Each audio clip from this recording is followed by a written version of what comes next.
How do we become culturally fluent leaders? Our guest today is Jane Hyun. She is a global leadership expert and a trusted coach to Fortune 500 companies and an internationally recognized expert in cross cultural effectiveness, inclusive leadership, and talent engagement.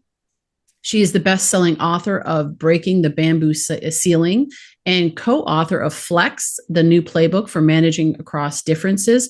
And this year, she released a new book called Leadership Toolkit for Asians, the definitive resource guide for Breaking the Bamboo Ceiling, which is a sequel to her first book. And so today we're going to be talking about cross-cultural leadership and navigating the changing workplace and, how to close that cultural gap for Asians in corporate America. And we're also going to talk about wellness and health and just really taking care of yourself through this whole process of this evolving workplace that we live in. So Jane, welcome to the Leaders Transformation. We're glad you're here today. Hi, Nicole. It's good to be here with you. Thanks for having me. It is a pleasure. And before we go any further, I do want to do a shout out to Smith Publicity because they're the ones who introduced us. And this show would not be what it is without all the amazing booking agents and people that recommend amazing guests. So thank you to them for their introduction. And they're the reason why we're here. So it's awesome. And I know you know that Ben Gutman he's a good friend of yours, and he's been on the show a few months ago. And so small world. It's a small world. So yeah. Yeah. Well, let's talk about how we connect with each other, right? Yeah. Yes. Yeah. Let's talk about your own life journey and kind of how that influenced the work that you do today. Yeah.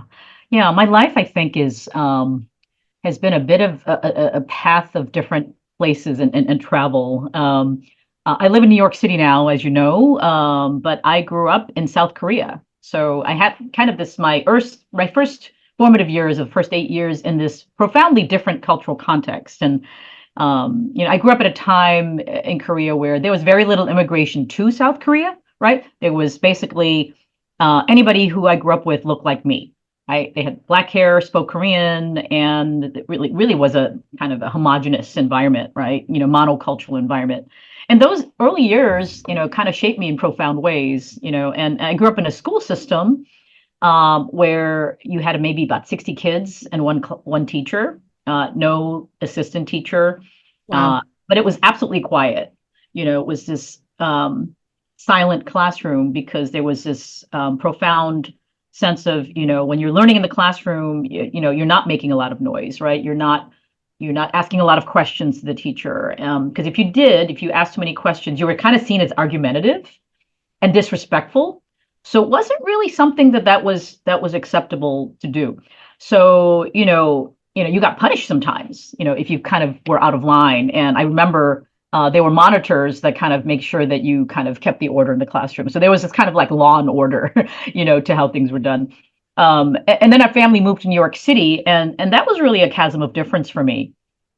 And I think about the idea that when I started getting to know people, making friends, and going to school here, that you could challenge your teachers, right? You can actually talk to people in positions of authority, and you can actually say a different opinion, right? And I remember seeing that in the classroom was profound for me. It was just it was kind of disorienting, because you're not used to seeing that. You're not used to seeing someone interacting with someone in a position of authority in that way. So I think those were the early touch points of when I started to experience cross-cultural dissonance, in a sense, in my own life. And really throughout my own life, as I've journeyed on with my career, and of course, as I've been doing consulting work for over 20 years and helping organizations and leaders navigate and recognize these differences, it's been very much a part of, what I do, because I've lived this journey too,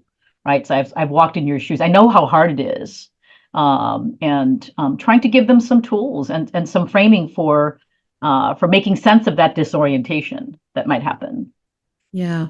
It reminds me of a client that I had last year, and he was, white Caucasian, 6'4", and, he's the one of the main partners in the firm, and his his team was largely a lot of Koreans, Taiwanese, Hmm. and very respectful. And he had a hard time because he's like, why are they not taking initiative? Why Hmm. are they not speaking out and telling me, if they have an issue or whatever? But then again, their culture, Yeah. that's not how they grew up. And so here they are trying to be respectful. It's kind of funny because even when we think about like core values, company values, and values like being respectful, you got to define what that means, because Right. everybody has a different understanding about what that looks like. Someone says it's just, it's disrespectful to speak out, where somebody else gets frustrated, like in this case. And so it was helping him to understand their perspective and walk in their shoes and really understand how he could support them Yeah. in, and not necessarily forcing them to change, but inviting them into a new possibility of, this is in this environment, we welcome it, Yeah. and we Yeah. want your input. Yeah. Yeah, absolutely, absolutely. And as much as his colleagues and team members were in dealing with the cultural fluency, he probably had to go through his own experience of how can I practice cultural fluency in my own leadership, right? How do I Yes. understand my own biases about what I expect from other people, Yes. so that I can engage with people who are not like me in a more effective way, right? Yeah. So Yeah. I think it's great that he at least one recognized it, and hopefully he thought about what he might do, or how he might respond in a different way as Yeah. well. Yeah, not Yeah. everybody gets there, right? Not everybody gets there. No, it's true. It's Yeah. true. And I think initially he wasn't aware of it, and until, we made him aware of that and saying, hey, Hmm. maybe it's not just that they are not taking the initiative, it's just not Hmm. looking the way that expect it to. And I've had that before with other clients where they say, it's interesting, yeah, and it's always been this cultural difference where, they're like, I don't know if this person is fully committed, and it's like, oh my gosh, I don't know what else they can do to tell Yeah. you that they're committed, Yeah. because they're giving you their all.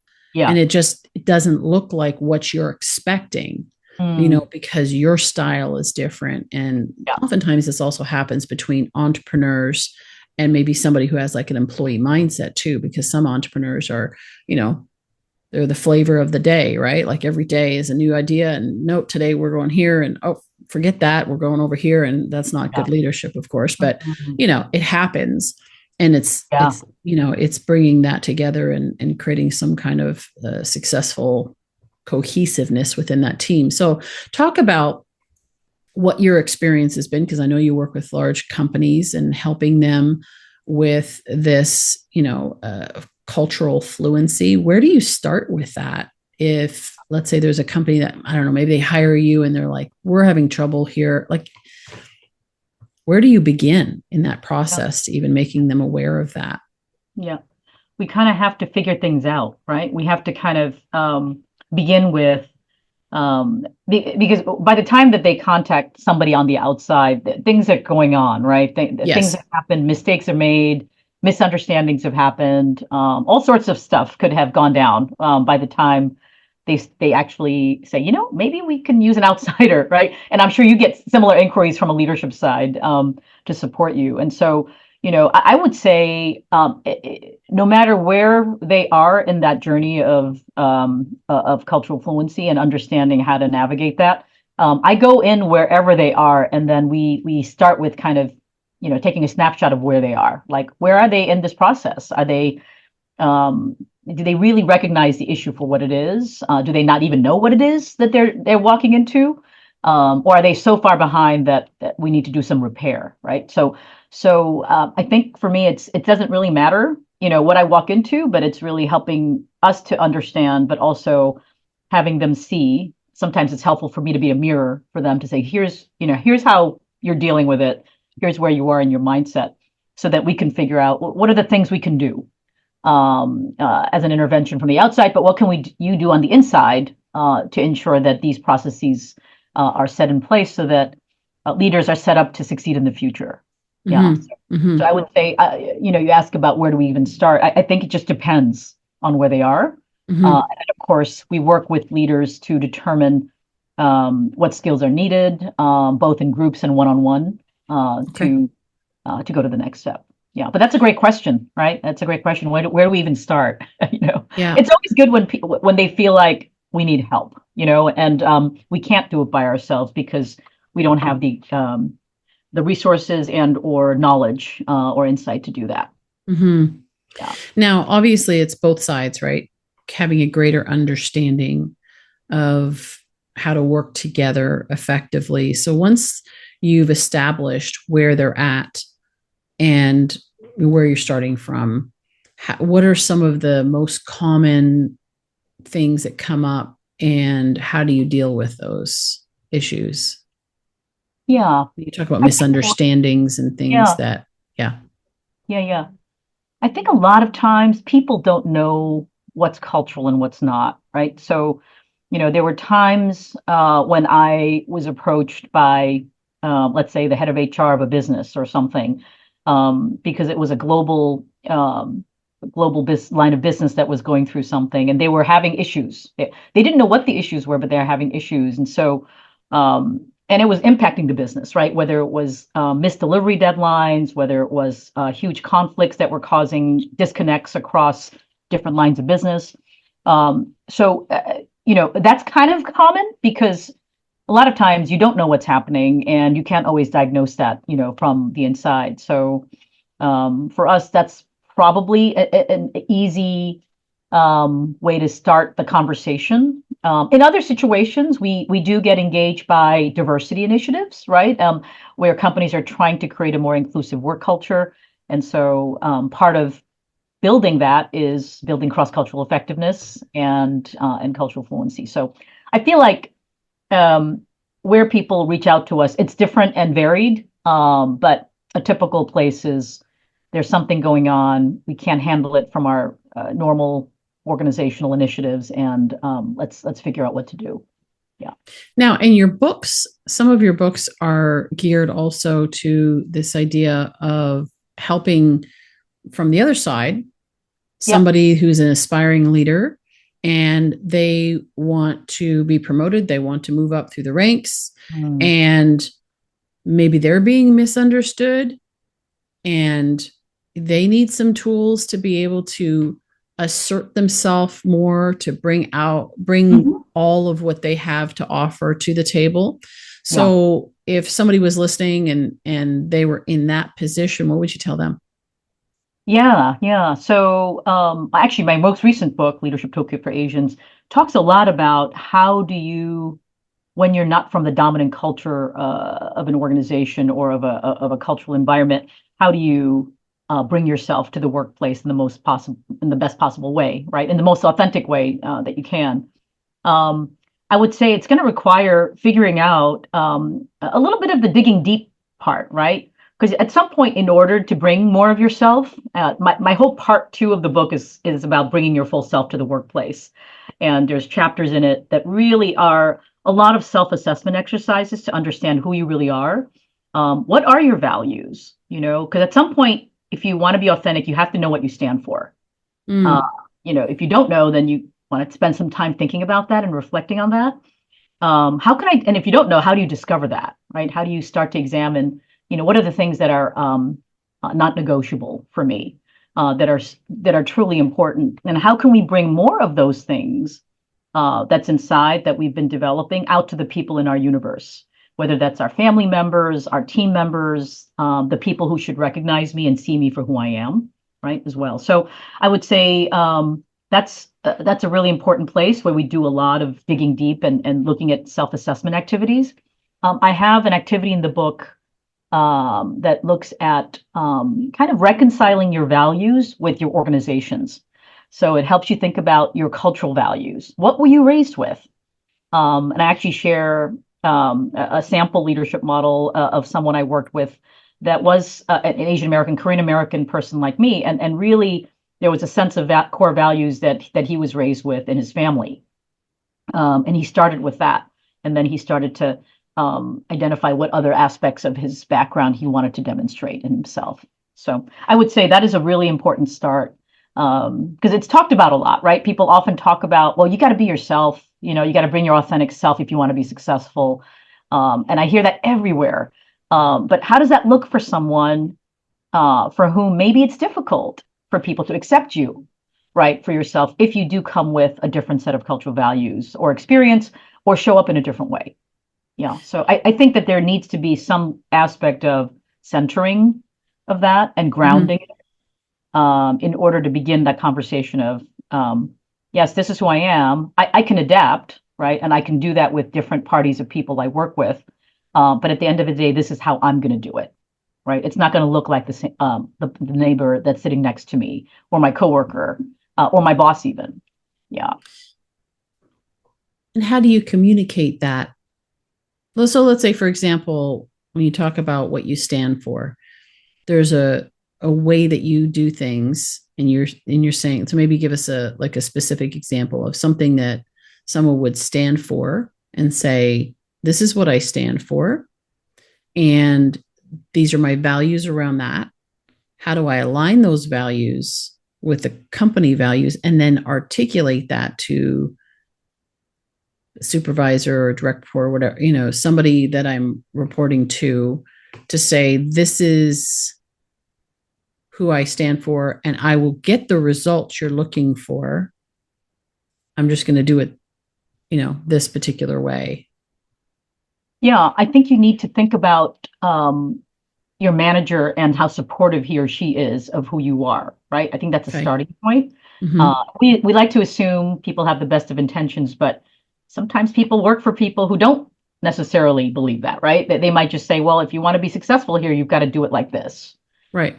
Or you've got to fit into our system of doing things. But if you have been able to get results and you've been effective, whether it's with, in a commercial sense, or being effective with people, or getting projects accomplished in a way that you can do it, then I think that's really kind of worth asserting, and I mentioned the manager part because sometimes, yes, as much as some managers are not as supportive and they're more rigid, most of the time you'll have a manager that would be at least willing to listen to that.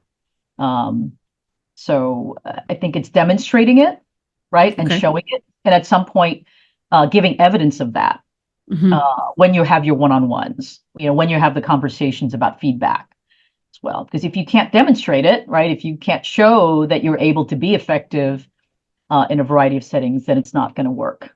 Right. Right. Yeah. Well, yeah. If people are saying things about, like, for example, if people are saying comments about your executive presence, for example, or how you come across, perhaps that it's not working, but that you're being effective, right? And that you've gotten, all these clients and you've had really positive results in different places, that's something that you need to kind of convey to them. Yeah. Yeah. Yeah. Well, and that's why, it's the articulating your value and the asset that you are to the organization. And I think oftentimes, unfortunately, managers, leaders, I'll say managers because there's a difference, is that a lot of times they're just trying to get the work done. And like you said, it's like, just do it this way because this is the way that we always do it. And yet I make that distinction with the leaders who are about empowering people and creating environments where, they're actually expanding people and allowing people to bring the best version of themselves forward. Yeah. Where, you realize that you get paid for results. I mean, does it really matter to an extent? Obviously there's representing the brand well, there's integrity to that, all of that being said, of course, but in terms of the how to get it actually accomplished, we get paid for results, right? Yeah, it's not about the amount of hours that you put into it. That's right. And so I think that's important. Let's talk also about, yes, go ahead. I think it's also finding out whatever your role is, right? Whatever your function is, whatever your managerial responsibility is, it's finding out, like, what exactly does being effective in that job look like for the people in your world, right? Your stakeholders. I think that's really important. Yes. I think it's easy to be kind of, whatever, short-sighted or having a very narrow view of, like, this is what I have to do in my job and this is what I have to get done. But in essence, maybe there's some other important things about what you do that need to be done, right? Or Mm-hmm. that need to be demonstrated to other people. And I think sometimes people miss that. Mm-hmm. And or maybe it's in their job description in a certain way as well, right? Maybe this is something that's on their review, but there's kind of a core aspect of who they are and what they do that need to be demonstrated to other people. And I think that's something we need to figure out. Right. And also if someone is evaluating you, right? Someone is assessing you for whatever that is, they're looking for that, right? They're looking for Mm-hmm. certain things. And I think it's important for you to figure that out. It's a hard thing to talk about here because it's because it's not tangible necessarily for every job. But you know, if you work in human resources, for example, and you have all these different functions you play, let's say you're in a talent acquisition role, right? Is your job to fill jobs, right, and fill opening requisitions? But is there a deeper responsibility you have that makes you effective at what you do?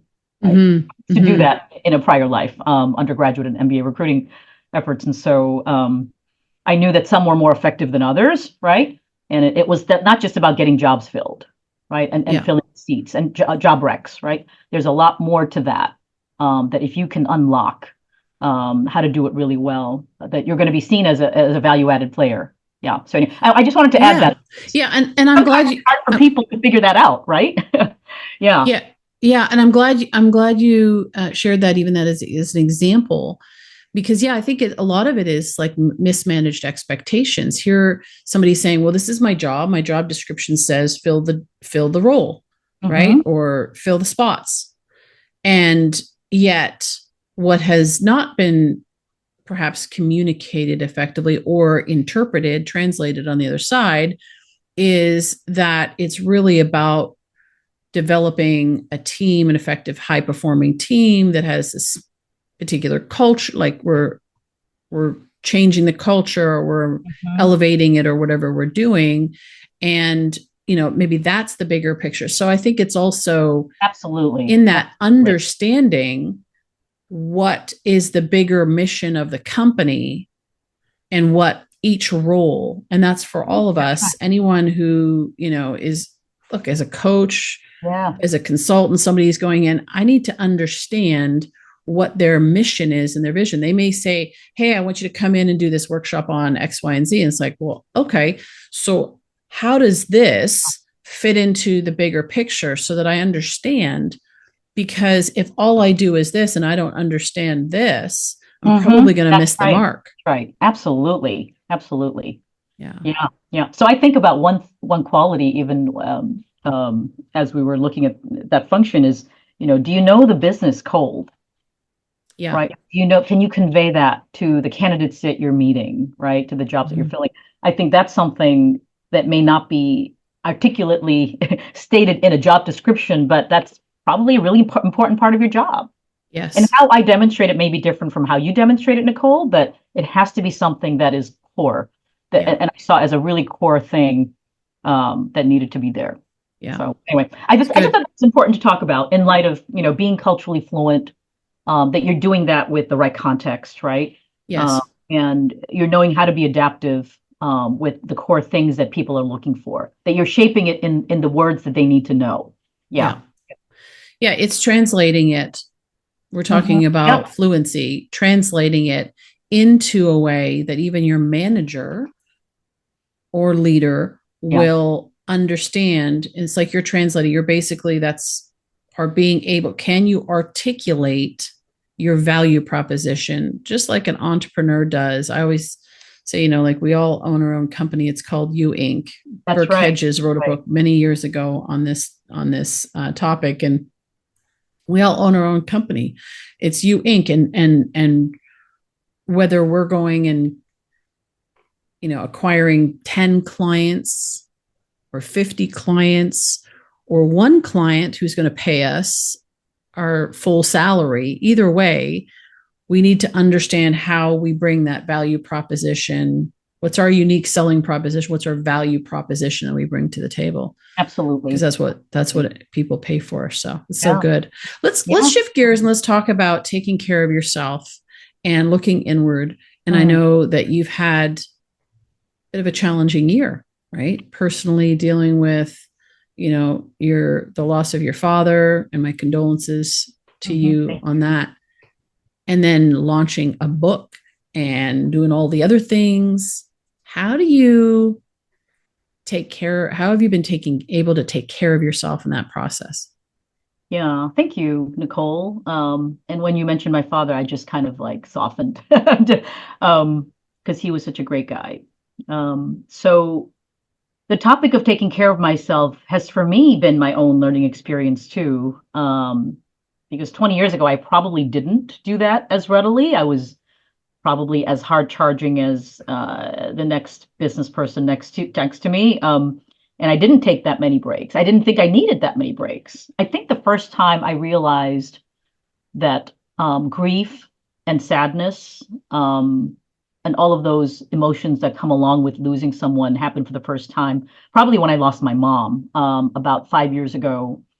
And Mm. I dealt with that, right? I dealt with kind of the suddenness of it, and that you write the eulogy, you meet with all the family members when they come to the memorial service, and I do all that, and you go through all that, right? You feel like you've grieved, but in reality, I hadn't fully processed that. And later that year, and then COVID hit.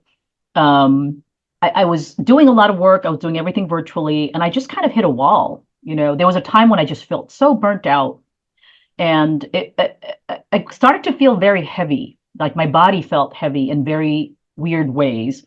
And it started to realize, I never really processed the passing of my mother, who's a profound figure in my life, and she was such a selfless, giving person, until the time she passed. And it was just something that was just kind of took over me. And so I started getting grief counseling. It's something that I've had, regularly. And it just kind of made me realize the importance of taking breaks, whether it's completely taking a break, when I need it, and trying to incorporate times of rest and times of reflection throughout the day. So that's kind of what it was. And then, of course, this year, as you say, losing my dad, it was hard too. I think in some ways I was closer to my dad. He was probably more like me in personality, or I was more like him. And there was just a lot that he taught me. And he was the original girl dad. Like he had only two daughters, in a culture and a time that favored sons. But he never treated us any differently. He always made us feel like we could pursue anything that we wanted to. He always hoped in us. Like he always hoped for the best in us. So I think for me, losing him was also another huge loss.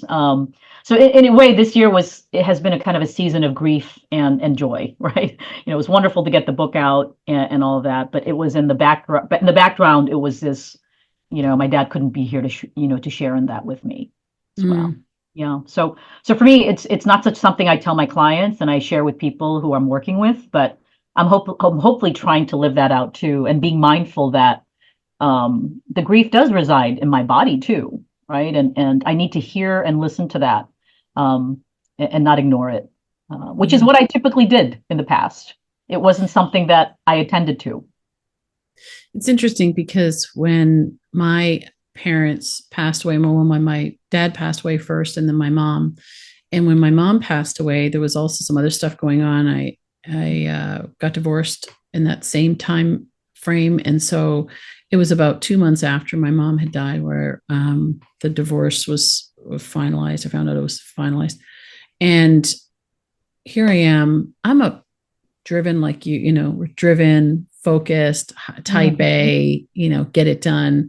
And a lot of my friends are as well.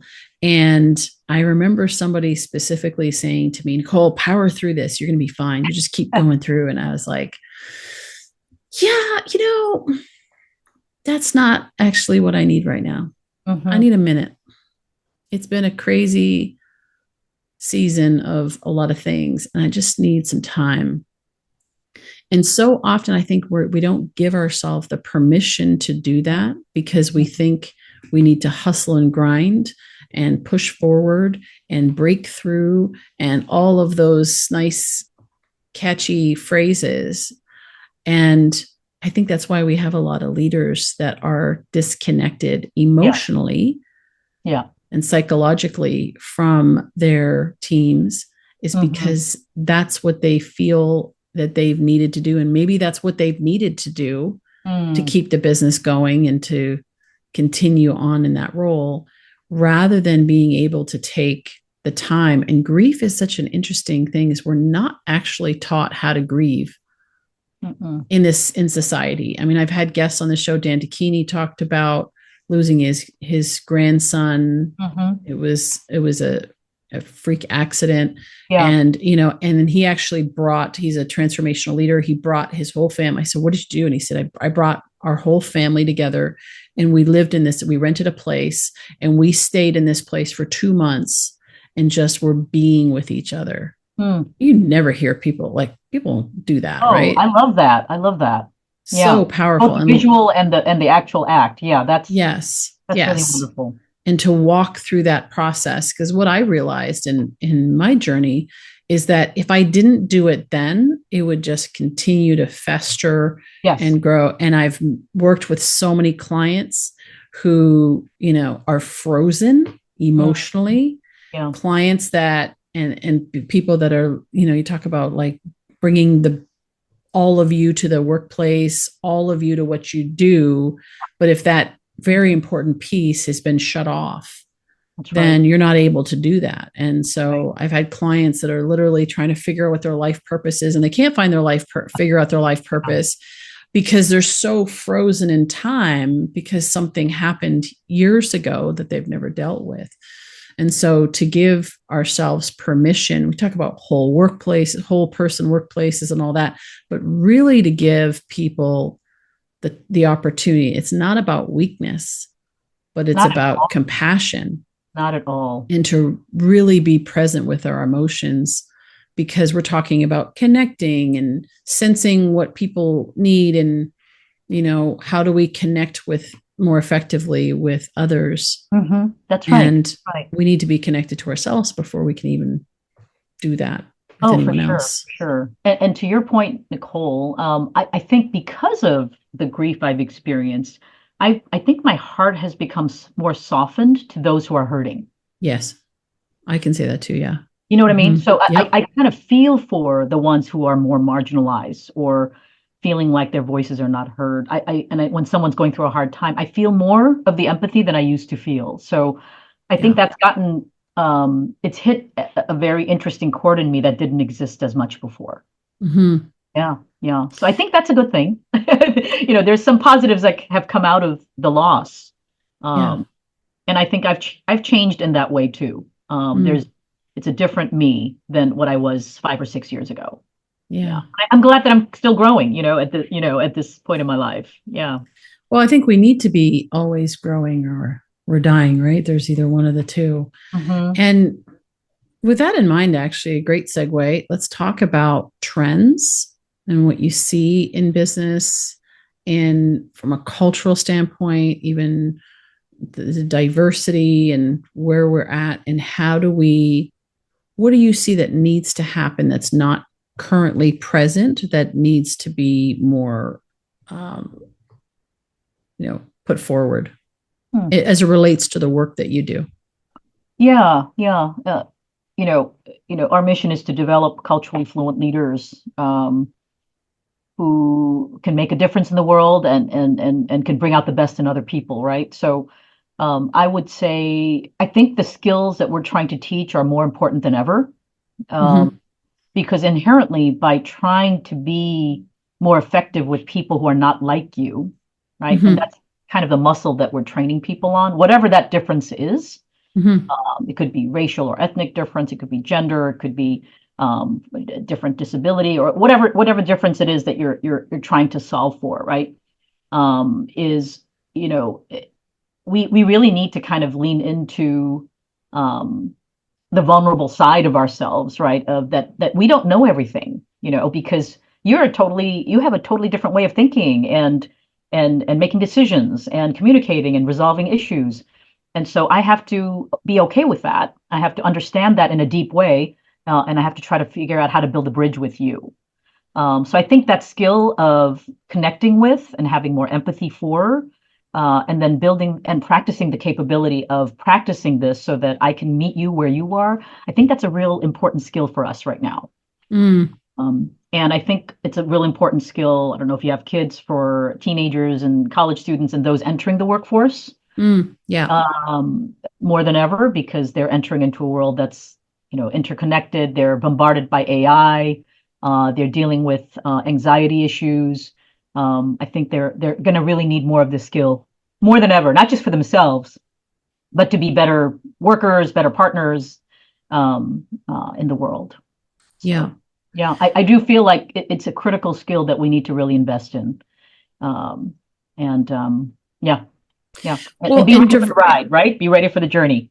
yes, yes. And diversity, and I love that you point out it's like whatever the differences are, because Yeah. a lot of times we think about diversity in terms of racial diversity or gender, diversity or whatever, but really it could be a difference of thought, like personality differences. I've been teaching personalities for years. Why? Because understanding it's one thing to know that we think different, and it's another thing to know how we think different so that we can actually build better relationships and more effective teams.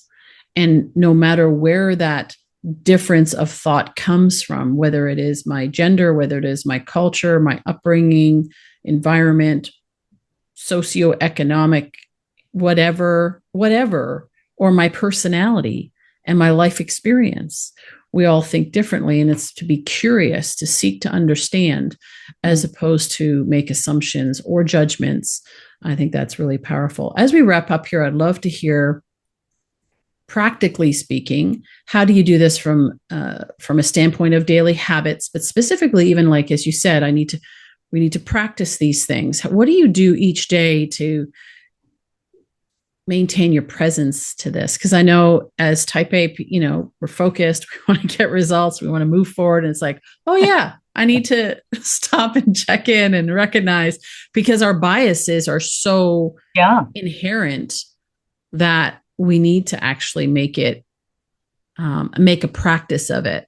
That's a great question. I want to leave you with 3 pre-engagement questions that I would recommend asking yourself. These are questions that are more self-reflective, that we can do. I don't practice this with everybody that I interact with or every situation, but I think it makes sense when you're entering into new situations or going into a high-stakes situation. And there are these 3 questions. One is, what are they thinking, right? What could be driving this behavior that I'm seeing that I don't understand, maybe, right? I'm sure I'm still trying to make sense of. 2 is, how can I connect, right? How will I kind of break the ice, or how do I build this connection or relationship? And 3, how do I lead with an air of curiosity and not of judgment, about the difference that I notice or different. So I think these are more questions versus things that I do, but I think it just allows someone to slow down, right? It allows someone to think about, what are my assumptions, right? And before I, say something, right? Before I do something, how can I think through that? And it just takes 5-10 minutes to think about. And maybe even if it's to think about, like, what, I think I need to do more homework here. That is a good direction to take if you think that's what it is. So yeah, that's good. That's actually I talk about that in my second book, but I do mention it in many of the conversations that we have with people. Yeah, that's good. That's good. It's that seek to understand and actually be present rather than being reactive. Because I think part of the challenge is that we're jumping into, and because of the busy pace of business right now, we're moving on to the next meeting, next Zoom, whatever it is. That's right. We're just in it, and we're not taking that time.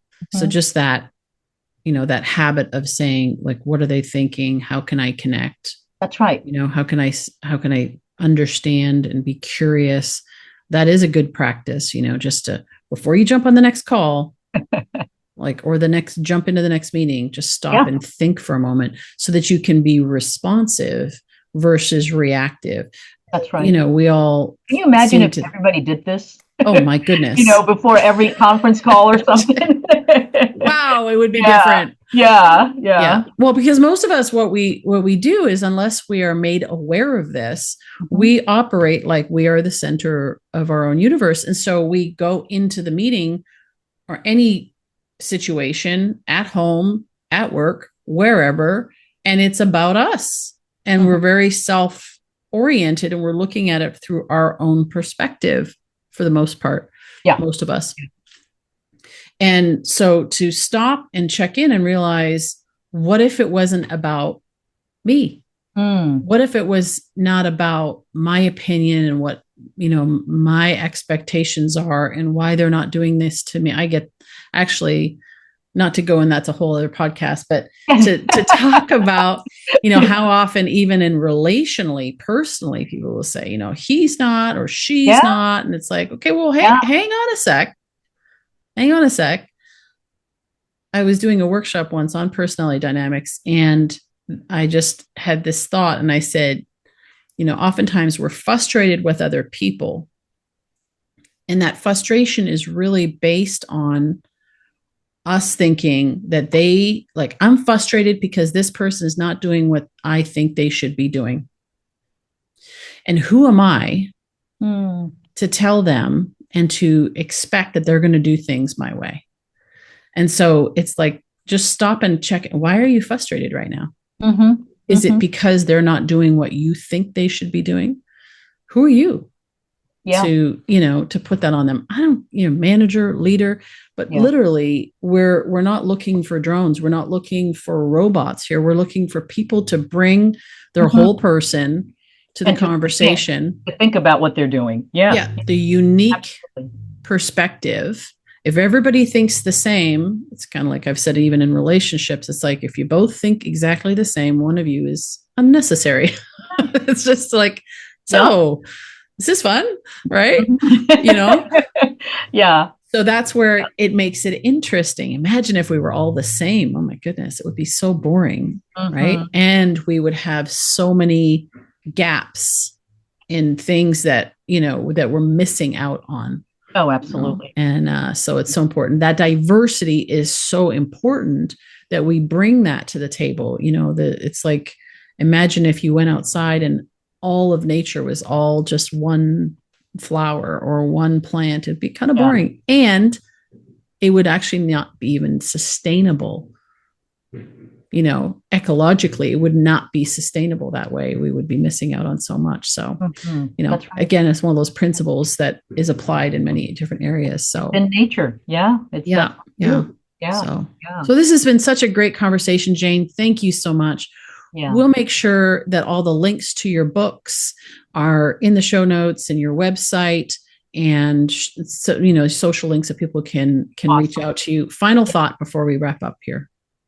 Oh, from me. I would say be kind to yourself. Be kind to yourself. That's the theme that I've been thinking a lot about. Because work is increasingly complex and harder and stressful, and I'm seeing it all around me. There's just a lot of stress and anxiety everywhere. And I just think we need to be kind to ourselves. Listen to ourselves as we tackle the stuff that's ahead of us. That's good. That's good. I agree. And we can't pour from an empty cup, right? We can't pour. Absolutely. So, absolutely. Yeah. So I always say, leaders of transformation take action. And maybe that action is being kind to yourself. I mean, it's a starting point. That's an action. It is an action. Before you can be kind to others and be able to put something else, you do need to have something in your cup that you can share with others. And so be kind to yourself. Thank you for being here, Jane. Thank you to all our listeners and viewers to being here. And we just thank you. This was such a pleasure. And I think there is so much value and richness in this, and a fresh perspective on this topic. And so I'm just going to encourage everyone to go check out your books. And if this is something that they're, interested in, or if they have a company and they need this kind of support and fluency in their company, to reach out. And as I said, all the details will be in the show notes so you can connect. So Thanks so much, Nicole. This was My so much pleasure. fun. It was My great. pleasure. Likewise. Likewise. All right. Well, thank you for being here. We'll look forward to seeing you next week on another episode of the Leaders of Transformation. And thank you, Jane. Such a pleasure. Bye bye. Thank you.